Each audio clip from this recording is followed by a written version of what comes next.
What's going on YouTube? Jamie the Kid 00 here, back with a quick deck profile for you guys. I've been testing Gladiator beasts on Dueling Network. This was actually quite a while ago, but I never actually got around to finishing the physical deck, and because of ARG's Black Friday, I managed to get the 2 copies of A Hero Lives I needed to finish this deck skeleton. So I figured I'd actually throw them into the deck that I've had kicking around for ages, and actually show you guys my list. This is really hit and miss because it's basically the first draft, and I am missing a couple of cards, but they're good replacements. I should say this is 42. I want to cut it down, and I'm just looking for you, kind of your guys' advice, really. But I like it. It tests okay so far.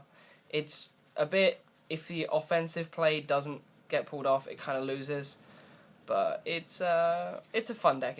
I don't consider it massively competitive, but I enjoy playing it, and it holds its own. So let's get into the list. So start off with the Gladiator Beast aspect. We play 1 Bestiary. I wish this was at 2 because Bottomless scares the crap out of this deck. Because this gets Bottomless, you're in a tough situation. You're going to have a hard time going into your Gazaris plays. So you really need to protect this. This is the sole reason I play Lances in this deck, really, just to protect this. And it's the sole reason I play Levier, because if you lose this, you are in trouble. Then the deck plays 2 of the Beatstick Laquari. When he's tagged back in, you get to boost him to 21k, and he's just an all-round great card.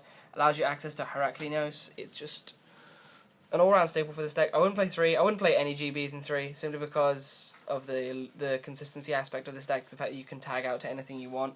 So there's really no need to play anything at 3. I mean, it's player preference, but I wouldn't. 1 Samnite. Samnite is a card that a lot of people dislike.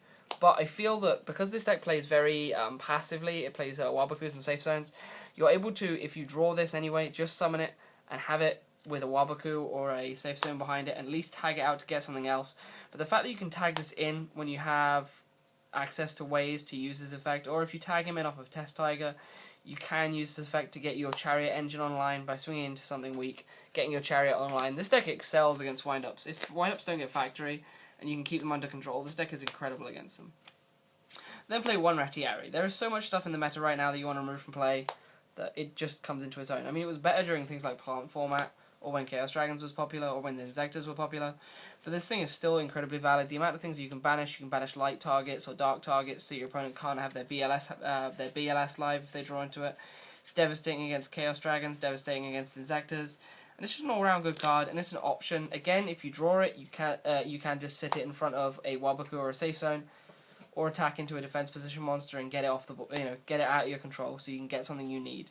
This deck is all about finding things you need, and if you draw into something you don't need, turning it into something that you do need. I then play 1 Mamillo because it's an instant removal. Your opponent has a big monster. Oh, attack into something that's got defense, or if that big monster attacks into one of your guys, you can just Wabaku, get this, kill that big monster. So you're dealing with a lot of problems. It's a really good card. I really like it. Then Double Darius. This is essential for your Hero Lives plays. You use Prisma, tag out the Prisma with Test Tiger, or so you tag out the Prisma with the Test Tiger. Get this, get the Bestiary back, make Gazaris, or it's just really good in your Heraklinos plays. After that, when you've tagged Gazaris out, you get this and a Laquari. This gets your Bestiary back from grave. Shenanigans. Double Request. This allows you to cycle your Chariot, your Effect Veiler that destroys cards and allows you to just stop your opponent completely from going off. If you can get a quest cycling Chariot, you've basically won, depending on what you're playing against. So you play it in 2, because if they stop the cycle, you really want to have another one to keep the cycle going. Otherwise, no other real reason to play it. I'm not a massive fan of the 1600 attack. I'm more a massive fan of its effect. And I'd only ever play it if I had another GB kind of coming up. I wouldn't just like tag 1 GB out for this and leave it on board. It's just not a card I like. One card I'm really enjoying at the moment is Hoplomus. I was originally playing Spirit Reaper, and then I realised, why don't I just play Hoplomus? Because it's got 2100 defense. Setting this turn 1 basically ensures that you're going to get your tag out play. Especially if you're playing against someone who doesn't know what you're playing game 1. You can just set this. They're going to assume it's maybe a Reaper, Sangan, or something like that. Attack into it. Unless they've made an Xyz play, they're not going to get over this, and you're going to get your tag play, probably get a Mamillo, kill their monster, have a blank field to attack into with the Mamillo, and get plays going. And then playing 1 Secutor. Secutor is interesting. I really kind of like Secutor. And again, because this deck plays Tigers, Secutor becomes a bit more valid. Secutor is really interesting because of the very fact that it attacks, after it's been tagged in, if it attacks again, it can tag out and get you 2 GBs, so it is a +1. It's really awkward to set up, but I find it interesting, so I play it. I side it out a lot, and it's only really good against certain decks, but I like it. I just like it. Then for the non-GB technically stuff, I play 3 Tiger. A lot of people really don't like Tiger because it is a -1, and it is a -1. And in a more control-based variant, I wouldn't play Tiger. But in this deck, it has some really explosive plays, and Tiger just allows you to facilitate those plays even more. I also like the way that Tiger combines with Momillo or Retiari. You can have a Retiari special summon a Tiger, and make any rank 3 you want. So if you've got your Bestiary out of play, this is really useful for getting your Bestiary back, because it lets you make Levi Air plays. So Tiger has its own validity. It's not amazing, but it comes in handy in this variant, I guess. Then for the hero engine, because you've got to play a hero engine in a Hero Lives deck, we play the 1 Stratos to get you to your double Prisma. This deck does play ways to get to Prisma. Hello, Hero Lives. But if there comes a point where you have to slow roll it, you have to slow roll it. This card is amazing because it's any GB you want it to be, basically. It's Laquari or Bestiary, the only 2 GBs you'd ever want.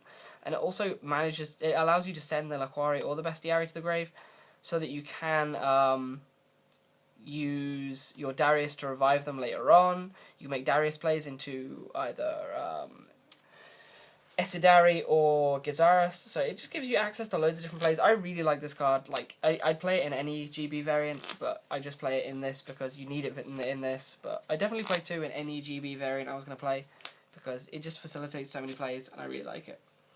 Then we play, for the spells, 1 Reborn, 1 Dark Hole, 1 Book, double Lance over the MSTs in this. Similar to the reason why Chaos Dragon's Poem, you don't really need 2 MST stuff. The only stuff you lose to in this deck is Mirror Force, Bottomless, and Deprison. You really don't need to worry that much about warnings and things like that, because you have so much back row that if your opponent warnings one of your monsters, okay, you can protect yourself for a turn and then try another play next turn. Same with Judgment, same with things like that. So I feel that Lance is really valid, because the only stuff you need to respond to is stuff that you can chain Lance to, so Lance. And also it gives you that aspect that you can attack with your monster into an opponent's bigger monster and Lance it and get your tag out, so. 2 Pop Duality. These were the Searcher. These were Proving Ground, but I don't have Proving Grounds, put it that way. Duality does the job just as well, but I prefer Proving Ground because we don't play that many Gladiator Beasts in the deck, so it's kind of awkward if you run out of monsters. And then onto the 2 power cards of the deck. 2 copies of a Hero Lives. Now, people really don't like this card. People really don't like this because you pay half your life points for a hero. The fact is, you've got to play this at a moment when your opponent is stunned. So at a moment when you're fairly sure you can make reads that your opponent doesn't have an out to it, doesn't have a warning or things like that. Or if they've got big monsters on board, you can Hero Lives into your Prisma, use Prisma to send Bestiary, turning itself into a Bestiary, summon a hero, summon a GB and make your Gizaris plays, kill your opponent's board with Gizaris, swing, tag out the Gizaris, make Heraclinos off of the play that I talked about earlier with Darius, and you are set. If you have a good hand, you are set for game. So it's a good play when you stun and it puts your opponent into that kind of Gladiator Beast chokehold where they cannot play out of it. So that is why I play Hero Lives. Also, it's just the same play goes for if you have a copy of Hero Lives and Tiger in hand. You can make a Gizaris Heraclinos play without even normal summoning. So it gives you the fact that if your opponent does stop it, you have your normal summon left. So it's an incredible card. People should really test it out more. I really like it. Either way, that was the monsters and the spells. I forgot to move the monsters away. For the traps, we played double Chariot. 3 is too many. 3 really clogs, because you only need 1 on board at the same time. When you're cycling 1, you're cycling 1. When you draw the second, you're only really going to be using 1 at a time, because your opponent is only going to be normal summoning 1 at a time. Your opponent isn't going to special summon often, because they're going to be using their monster effects to try and special summon, and you're going to stop them. So only 2 Chariot is needed, because once you've got a hold of it, like 1 is too for you because you need to find it, but once you've got hold of it, you don't need the second one really. So 2 is perfect, 3 is way too many. Then 3 of the power trap of the deck, triple Wabaku. This card is insane.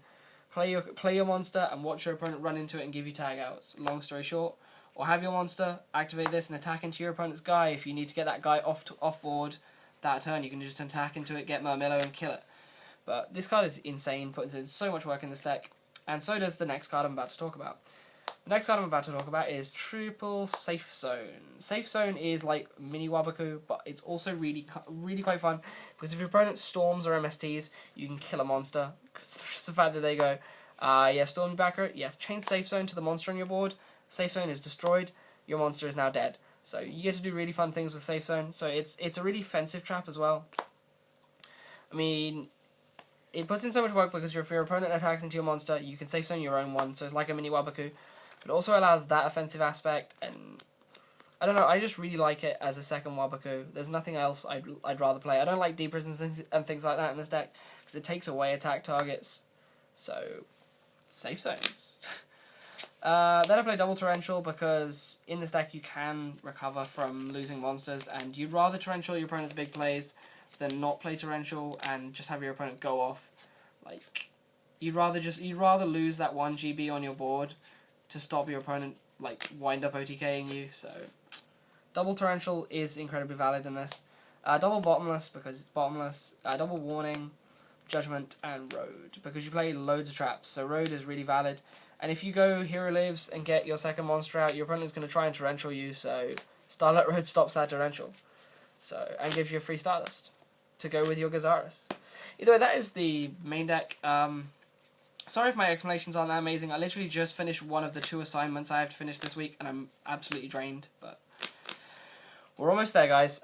Extra deck. I played double Heraclinos. I was playing 1, but I was told to bump it up to 2. I never make 2, but I was told to bump it up to 2 just in case. Heraclinos is your win card. It locks your opponent out of so many plays, basically locking out your opponent's spell traps. And if you make your Hero Lives play, the Hero Lives play is essentially going to cost you 2 cards, and minus your opponent 2 to 3, and 2 if your opponent did have a monster, 3 if your Gizaris attacked over a monster.